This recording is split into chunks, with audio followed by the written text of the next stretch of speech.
Ang niluto ko nga pala mga kalinggit dito sa boarding house, ari nga ho palang repolyo na may century tuna. Simple pero masarap yung naman. Wala sana nga pala mga kalinggit balak magluto ng ulam. Kaso nga lang ho, pag uwi ko ng boarding house, may nadaanan nga ho pala ako nagtitinda ng gulay, ay napabili nga ho pala ako na ring repolyo. Tapos nagbili din na nga ho pala ako dyan ng kamatis, sibuyas at century tuna. Kahit nga pala mga kalinggit pagod ako sa trabaho, ay naisip ko na nga lang ho pala magluto din sa boarding house para naman ho may ma-vlog ako. At hindi rin naman ito kahirapan lutuin at mabilis lang naman itong maluto. Pagdating ko nga ho pala din mga kalinggit sa boarding house, agad ko nga ho palang inintindi rin aking lulutuin. Nagkita nga pala ako dyan ng sibuyas, kamatis, tapos ari nga ho pala ang repolyo. Maganda nga rin pala mga kalinggit yung nabili kong repolyo, siksik yung gulay, tapos wala nga ho palang matigas sa gitna. Pagkatapos ko nga ho pala dyan magayat ng mga sangkap, atin na nga ho palang lulutuin. Nagsalang na nga ho pala ako dyan ng kawali, tapos naglagay nga ho pala ako dyan ng konting mantika. Kapag nga ho pala mainit na ay magigisa naman ho tayo dyan ng bawang at sibuyas. Haluin lang ho natin ng mabuti hanggang sa maging brown. Kapag okay na, ilalagay na ho natin yung kamatis. Kapag nga ho pala medyo luto na yung kamatis, ilalagay na ho natin aring mga repolyo. Tapos konting halo nga lang ho pala ari, at maglalagay nga ho pala tayo dyan ng mga pampalasa ng asin, umami at paminta. Tapos ilalagay na rin nga ho pala natin aring century tuna.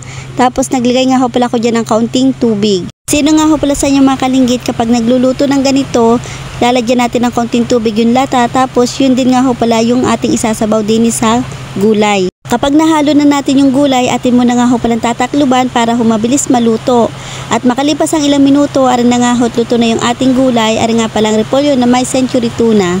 Kung kayo nga pala mga kalinggit ay medyo gutom na, tapos gusto nyo agad makakain, ito na nga lang ho pala yung inyong lutuin at mabis nga ho palang maluto at lutuin. Dahil luto na nga ho pala rin mga kalinggit, atin na nga ho pala nga hanguin din sa kawali. Habang hinahango ko nga ho pala rin mga kalinggit, talaga namang amoy palang ho ay nakakagutom na. Kung kayo nga pala mga kalinggit ay hindi pa ho nakakapag-try ng ganitong luto, ay siya mag-try na ho kayo magluto na rin, at masarap nga ho pala rin at mabilis pang lutuin. Tara mga kalinggit, kain ho tayo dini. Kumuna kayo dyan ng kain na bahaw at sumabay na ho kayong kumain dini. Yo naman. Kain tayo mga kalinggit, ang ulam ko ay repolyo na may century.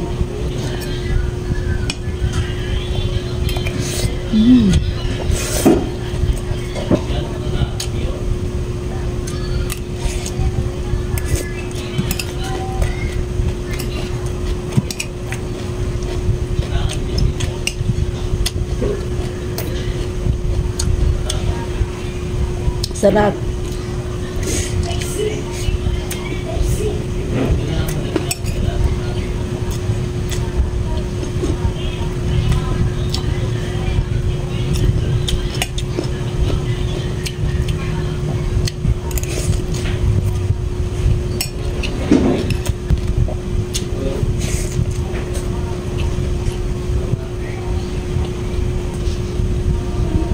Bye.